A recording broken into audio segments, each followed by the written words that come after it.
Mire, le agradezco a Víctor Hernández, especialista en seguridad nacional de la Universidad Panamericana, que esté esta tarde con nosotros. Víctor, muy buena tarde.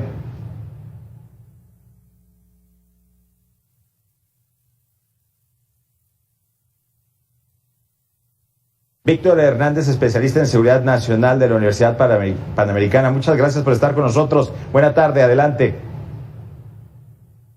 Gracias y le mando un gran saludo a nuestro auditorio.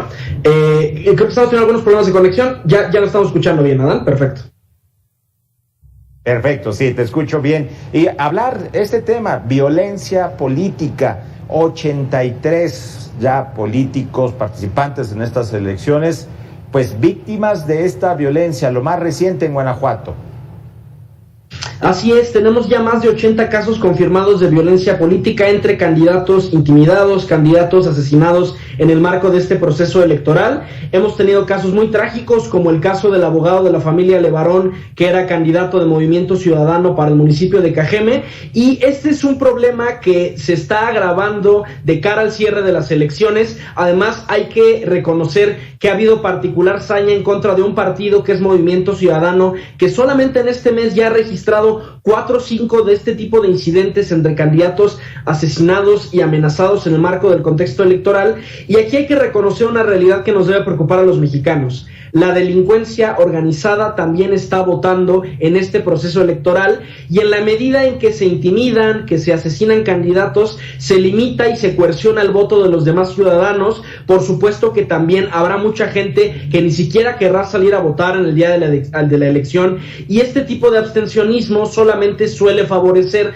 a los partidos que están en el poder, sin importar de qué sexenio estamos hablando. Es muy importante que incluso en el contexto de violencia la ciudadanía salga a votar, porque el no salir a votar en este contexto de violencia es enviar un mensaje de que la estrategia de seguridad está funcionando bien, que no tenemos mayores comentarios cuando tenemos una crisis estructural. Al final, el error de la Cuarta Transformación ha sido replicar la misma estrategia militarista de seguridad pública, que no resuelve los problemas de fondo de la crisis de inseguridad, sino que simplemente palía los delitos como una aspirina. Y en ese sentido es muy importante que incluso en este contexto de violencia salgamos a votar, porque de lo contrario seguiremos con esta misma estrategia de seguridad, y a la misma estrategia que emplearon Calderón y Enrique Peña Nieto, lo único que podemos esperar son los mismos resultados. Víctor, se está pidiendo la presencia de la Guardia Nacional en la jornada del 6 de julio, el de junio, el domingo. ¿Servirá de algo? ¿Están capacitados los guardias nacionales? Lo digo por su formación militar, para hacer labores de vigilancia. Bueno, de entrada hay que entender que la Guardia Nacional es el ejército mexicano disfrazado de policía. De acuerdo con cifras de la propia Secretaría de Marina y Secretaría de la Defensa, más del 80% del personal de la Guardia Nacional son militares en activo.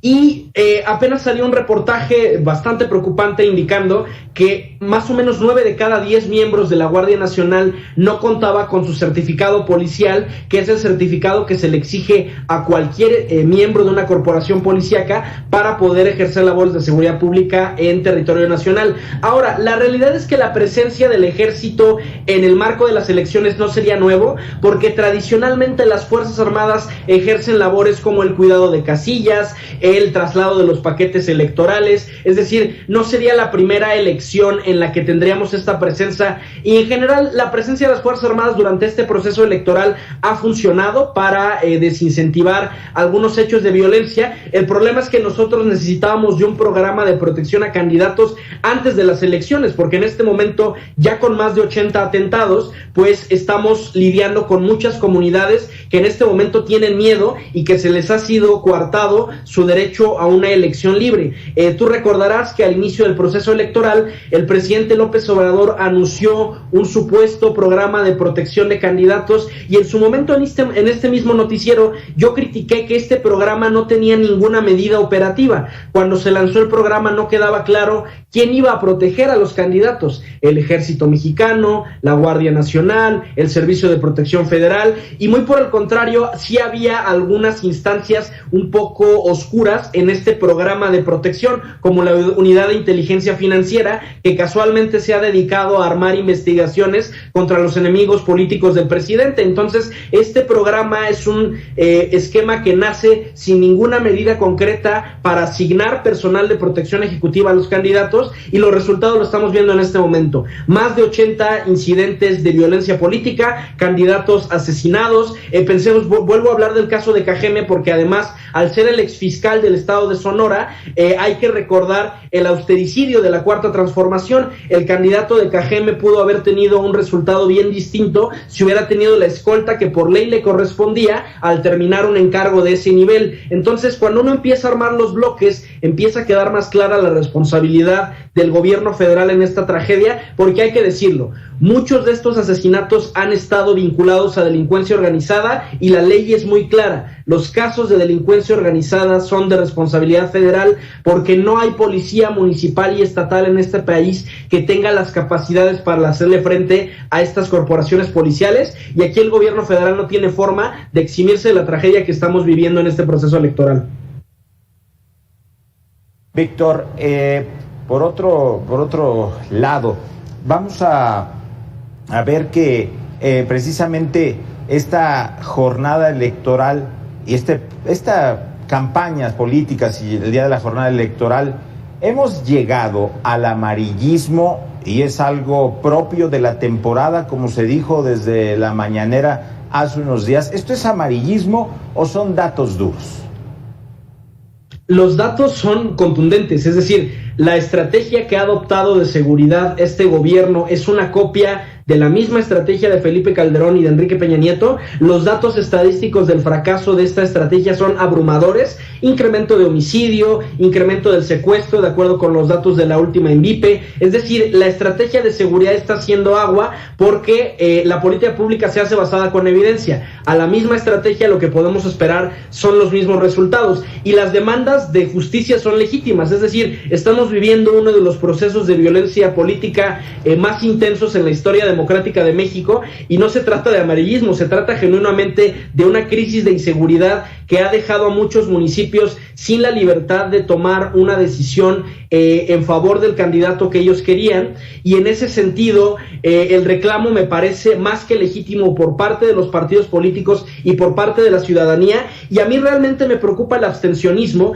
porque en general las elecciones intermedias no suelen ser muy taquilleras. Normalmente tiene más convocatoria la elección presidencial que la elección intermedia, y además hay otros dos grandes factores que pueden provocar aún más abstencionismo en esta elección, que son la crisis del COVID y que haya personas que al no estar vacunadas tengan el miedo de contagiarse en la casilla, y en segundo lugar estos casos de violencia, ¿no? El temor de que ocurra un incidente en una casilla, o que los paquetes electorales no lleguen porque en el traslado sean atacados, y eso es muy preocupante porque, insisto, hay un elemento electoral que sabemos sistemáticamente, y es que el abstencionismo suele favorecer al partido en el poder, porque el partido en el poder en estricto sentido ya lleva 3 años en campaña, con los programas sociales, con la comunicación social, y por eso es muy importante, y yo urjo a la ciudadanía que salga a votar, porque el no votar es decirle al gobierno en turno que todo está bien, que la estrategia está funcionando, cuando en todos los indicadores, secuestro, extorsión, homicidio, la estrategia está haciendo agua.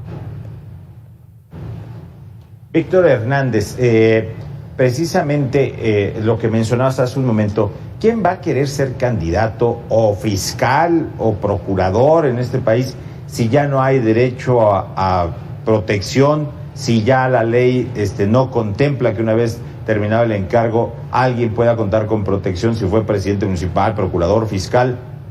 Vamos a llegar a que alguien diga: ¿para qué persigo delitos? ¿Para qué encierro delincuentes? Y después me llegará otro destino. Por supuesto, ese es el gran problema de la austeridad republicana, que se ha convertido en austericidio. Tú recordarás que al inicio del sexenio, con mucha alegría, en la base aérea de Santa Lucía, se organizaban subastas para vender los vehículos blindados, para proteger a los funcionarios, que esos lujos ya no se iban a permitir, el presupuesto para protección de funcionarios se redujo dramáticamente, y después tenemos incidentes como el atentado a Omar García Harfuch aquí en la Ciudad de México, cuando se ve ve que sí hay funcionarios por su perfil que necesitan de medidas muy concretas de protección ejecutiva y que hay que hacer una inversión en ese ámbito. También la Cuarta Transformación redujo la partida de protección balística para policías, que era el fondo que se utilizaba para comprar chalecos antibalas, placas balísticas que se necesitan en un contexto tan peligroso como es el mexicano para operar. Y hay también ahí un elemento, y que es lo trágico, también las propias autoridades muchas veces ya tienen miedo de hacer su trabajo, háblese de militares, de policías, de fiscales, por muchas razones. Uno, por las represalias, porque al final uno, cuando hace la puesta a disposición, deja sus datos. Soy el subteniente fulanito de tal y estoy entregando a estas personas y las pongo a disposición del Ministerio Público. Hay también un temor a que los abogados de la delincuencia sean muy ágiles y de inmediato, sea de forma justificada o no, aleguen violaciones a derechos humanos y metan en un broncón periodístico, judicial, al personal que hace la puesta a disposición. Y por eso ya hay funcionarios que dicen, ya prefiero no meterme en broncas. Si veo al malandro, si veo que se está moviendo droga, mejor ya no me voy a meter, porque yo no quiero problemas ni que mi familia tenga esta visibilidad en los medios. Y eso es muy disfuncional, porque entonces nuestros propios funcionarios, que se supondría que tendrían que estar haciendo labores para hacer cumplir la ley, se encuentran con estas barreras y acaban optando por no meterse en problemas. Ahora, la solución no es lo que dijo el secretario de Marina. El secretario de Marina se aventó la puntada de decir que el enemigo de las Fuerzas Armadas está en el Poder Judicial, y eso es completamente falso. La labor del juez es hacer un control para asegurarse de que una puesta a disposición se hace con todas las normativas de ley. Y si 9 de cada 10 elementos militares no tienen ese entrenamiento policial, ese certificado policial, ese conocimiento de cómo llenar un informe policial homologado, cómo hacer bien una puesta a disposición, cómo conducirse en las audiencias, por supuesto que incrementa la impunidad, y ahí tienen una responsabilidad las Fuerzas Armadas. Tenemos ya casi 2 décadas de guerra contra el narcotráfico y no han sido para hacer una reforma a los planes del heroico Colegio Militar, de la heroica Escuela Naval, para enseñar a los oficiales tantito de derecho penal para que puedan hacer bien una puesta a disposición. Víctor Hernández, especialista en seguridad nacional de la Universidad Panamericana. Muchas gracias por estos minutos con Mega Noticias TVC. Adán, muchas gracias y un saludo a todo nuestro auditorio. Gracias. Vamos al corte.